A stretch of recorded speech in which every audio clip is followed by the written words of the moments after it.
Good afternoon, dear student. This is our next part of resolving power of diffraction grating. In last class, we studied phenomena of grating or dispersion of light by using grating. Let us start next part of resolving power of grating. The position of central maxima, that is P1, and central maxima of P2. So their position is given by this equation.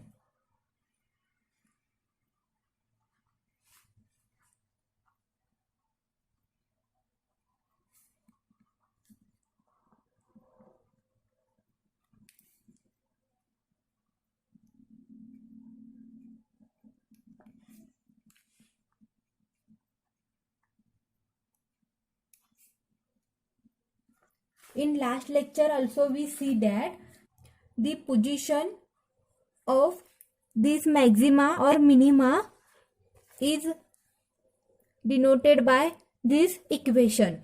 Similarly, here also the position of central maximas of P1 and P2 is denoted by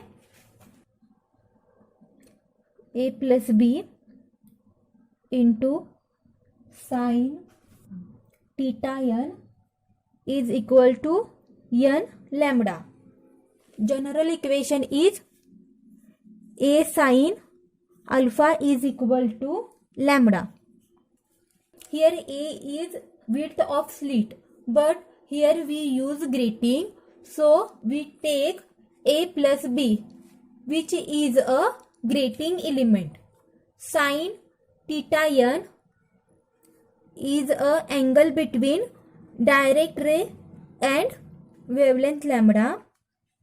Here we take n because this is a order of spectral line or spectral image. Lambda is wavelength. This is equation 1. And this is for P2. Similarly, for P1, A plus B sine theta n plus dn, because angle between direct ray and lambda plus d lambda wavelength is theta n plus d theta is equal to n into lambda plus d lambda. Consider equation 2 for P1. These two equations are for the central maxima of nth order. Now, according to Rayleigh criteria for the resolution, the central maxima of P1 is just fall on the first minima of P2. Then, the condition for this minima is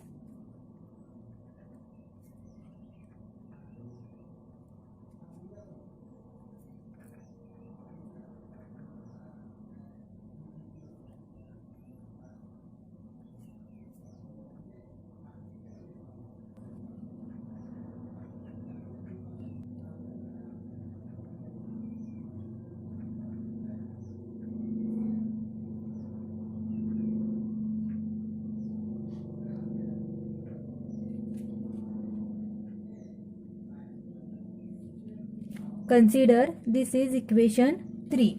Here lambda by n is additional path difference.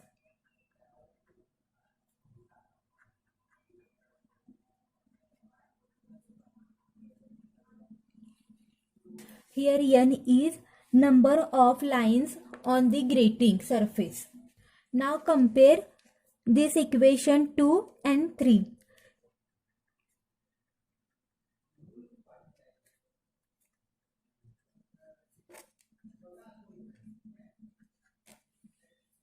Or substitute equation 3 in equation 2, then we get n lambda plus lambda by n is equal to n into lambda plus d lambda.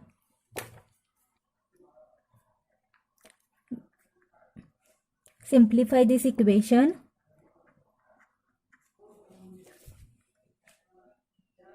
N lambda get cancelled with this n lambda. Then we get lambda by n is equal to n d lambda.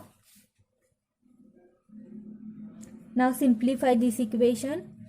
Take this divided term here and d lambda take on LHS side. Then lambda by d lambda is equal to n into n. This is nothing but resolving power. So resolving power is equal to lambda d lambda. Lambda by d lambda is equal to n. According to this equation, resolving power is proportional to order of spectrum and total number of lines on the grating surface. Now differentiating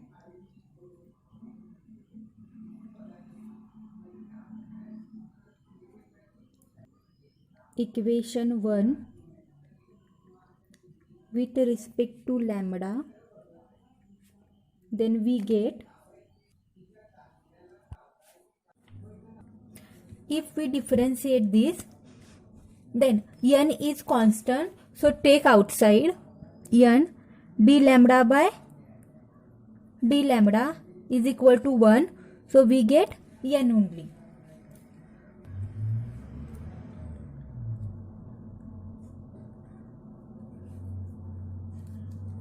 Here we cannot differentiate with respect to lambda, so we have to simplify this. We can write d by d lambda is d by d theta n into d by d theta n divided by d lambda. Instead of d by d lambda, substitute this value. Then we get d by d theta n a plus b sin theta n into d theta n divided by d lambda. Take it outside because we cannot differentiate here by lambda.